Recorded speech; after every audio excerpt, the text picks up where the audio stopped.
shake your body, baby, do that conga. No. Japan is filled with so many different snacks, and these are my favorite.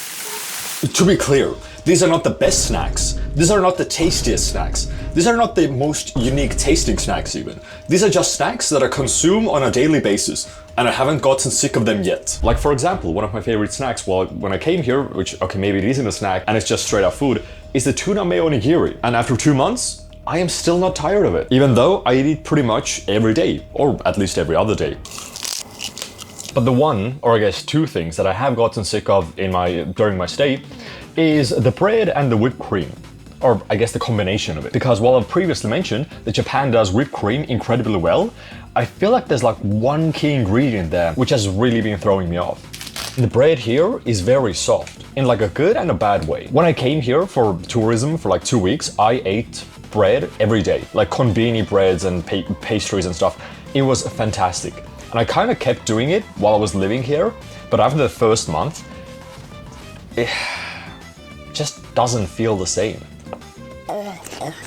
It just feels fake. And I don't know how to explain it. Like, don't get me wrong, I'll still eat it, but just every now and then. I can't really keep eating those on a daily basis, like some other stuff in this list. Also, I'm not sure if you saw this before, but the container itself, or the packaging, is in a way where you can like bite it without actually touching it with your hands. That's kind of cool. But that doesn't mean I can't eat bread at all. There's one specific type of pastry that I can still eat every single day, and that is the trusted melon pan, which is pretty much just bread and sugar. That's it. There's a little bit of kick to it, and the sugar granules on top just add that extra crunchiness, which is really nice. And since it doesn't have any flavor in it, I guess you can't really get sick of the strawberry flavor or the vanilla flavor or whatever. Though this looks like it has custard inside, I'm not sure. This is not the usual one that I buy. So let's get into the actual snacks. Welcome to my snack drawer. These are the main sweets that I eat. It's pretty much the puree, gummies, because I like the taste of muscat. The texture, the consistency, the taste, everything is like on point. So I'm a really big fan of these. And I have tried, more unique things as well, but none of them really end up being so good that I want to eat more of those on a daily basis. Even though they might taste good or be a unique taste. Like this strawberry egg candy gummy thing. Or, okay, this is just Coca-Cola gummies that you can put over your eye. I mean, you can't. This is a lie. It just looks cool, I guess. But one of the things that I'm really surprised about is how bad Japan is at chocolates. Like, sure, I'm not talking about like high-level chocolates. There's definitely chocolate bakeries or like, that's not how they're called. There are definitely chocolate makers here who can make god-tier chocolates. What I'm talking about is like the mid-tier chocolates that you can find in every single konbini or supermarket. The average stuff, the middle tier, the middle shelf level things. And in Japan, it's pretty much just either Ghana or Meiji chocolates. And like, both of them are okay, but I would call them like below average, especially the milk chocolate. The quality just isn't there.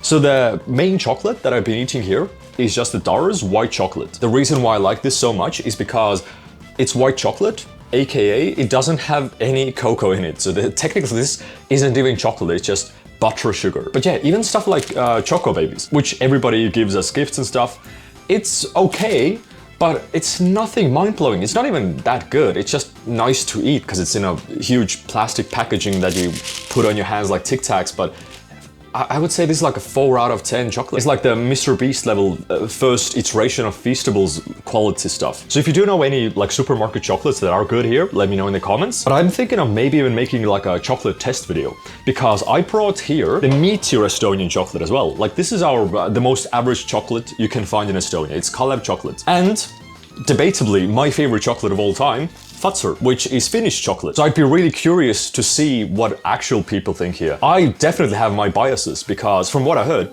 everybody in America loves Hershey's. But to me, Hershey's tastes awful. And it's because they put some sort of a chemical in the Hershey's bar or most chocolates in America that taste like puke. So for Europeans, that taste is awful. But for Americans who grew up with it, that taste is nostalgia. They love it. And I'm not sure if it's the same thing in Japan. Like people here who grew up with this kind of chocolate like it, while tourists aren't that big of a fan, in the same way that, yeah, I love Fazer. This is like 9 out of 10, 10 out of 10 chocolate for me. But maybe for people here, this is just average, like 5 out of 10, 4 out of 10. So for now, I'll just be eating my Doros. And before we end the sweets section, like I mentioned before, these things that I'm mentioning in this video aren't technically unique. So I just want to give a shout out to Marble Chocolate. Technically, this is just M&Ms.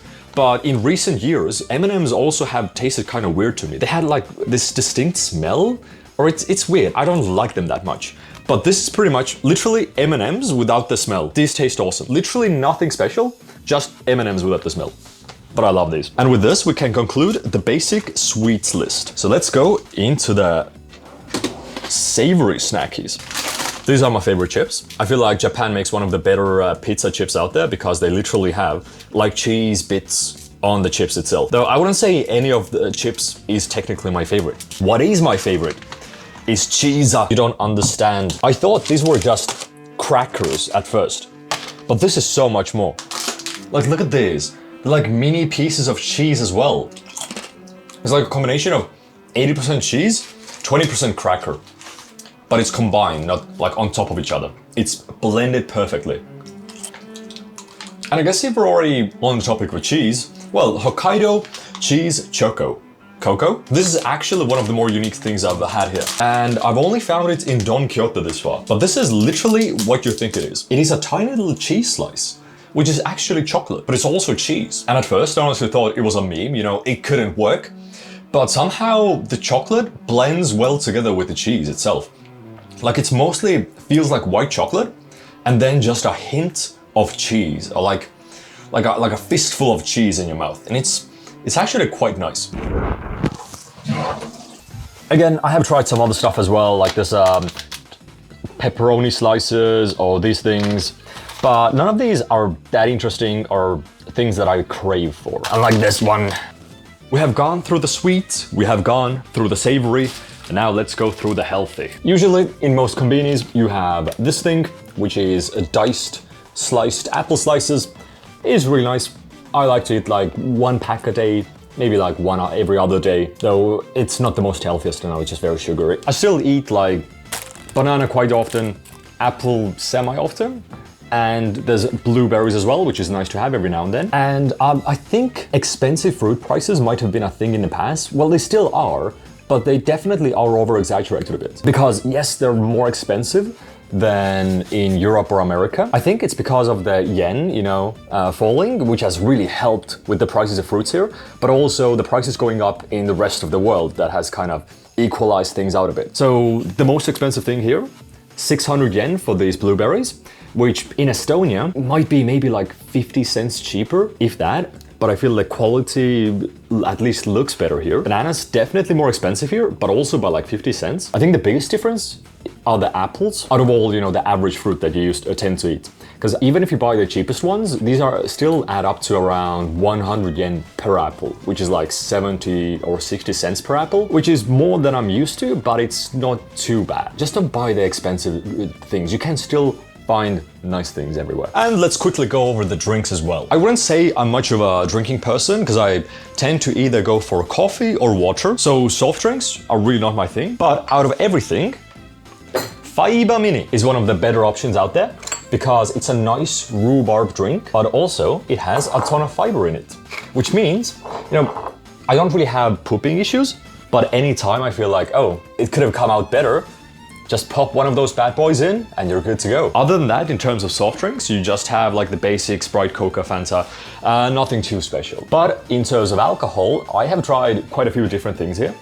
And it pains me to say this because I know people are gonna make fun of me. This is still my favorite. It's pretty cheap, 200 yen per this bottle jar. It goes down easily. It doesn't taste bad. As long as you don't buy like the ones in little cartons, you're gonna be fine. The crazy thing about this, I'm not sure if I mentioned it already, but when I was over at Mayleen's place and we made some vaslagukkel, she gave me some sake from like a fancy dinner party or whatever that they had left over.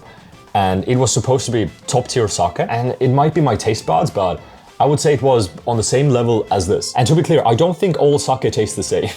Like there's definitely worse sake than this, and I've had better sake and different sake. But I don't know, I just like this. It's good. Don't knock it till you knock it. Don't try it till you knock it. Don't. All right, what else do I have to show you? Ice cream. You scream. We all scream because global warming will take us all. But until then, we can cool ourselves off with some ice cream. So I feel like ice cream was the first time when I realized, you know, that quality here isn't the same with dairy products. Because most ice cream looks good. Like this looks great, but it tastes like ice with some flavor to it, even though this should be like milk cubes with chocolate coverings. I really dislike this stuff. And it's been kind of hard trying to find actually good ice cream. But these two, my favorites right now. This is a mint chocolate ice cream. I'm a big fan of mint. I know people clown on it saying it's like toothpaste, which is completely fine. I love it. The only thing here is that it looks blue, while in Europe I feel like mint looks green. That was a bit of a weird thing, but overall, tastes great. There's also one that is muscat flavored, and this is cheesecake flavored. So these ice creams, like in little tubs, are pretty good. I used to eat this quite a bit as well. It's a creme brulee, which is like vanilla ice cream in the middle, or like pudding, but price point doesn't really make it worth it because it's like 400 yen almost. Okay, these, it's kind of crazy. I eat these literally every day. And this is pretty much just vanilla ice cream in some mochi. The reason why I like this is of how easy it is to like digest or access. You get a little pick, just stab it in, here you have it, bite the piece off, and you're done. And then you have the coolish, which I wasn't a fan of the very first time that I had it, because again, it tastes kind of like slightly off-gone milk, which is like split 50-50 with water. But during summer, when it's very hot here, this is a godsend, because it will refresh you and also not make you sick with too much milk, I guess. But it's essentially just normal ice cream, but in this kind of a package that you can suck out of. And as you know, we sure do love sucking over here. Like I mentioned before, none of these things are really that unique to Japan or that good. They're just things that I eat here every day, or like almost every day. And most of the things you can technically only get here. I think it's definitely cool to check out the weird things, which I have done plenty already and will keep on doing. But most of the time, they never really end up being the things you keep consuming on a daily basis. Because either the taste is too pungent or strong or weird, or it's not really a thing you're supposed to do that often. I don't think I missed anything. Oh my god, how could I forget?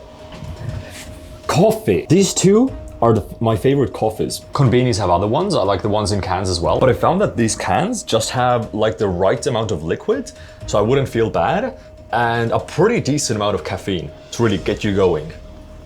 Also, they look neat.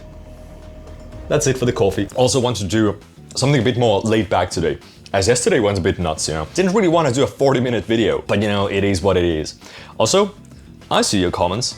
I see them. You think you're sneaky, do you? All right, I'll see you guys tomorrow when we're doing a collab. Guess with who? Guess who with? Guess. That is not a question, that is a warning. Goodbye.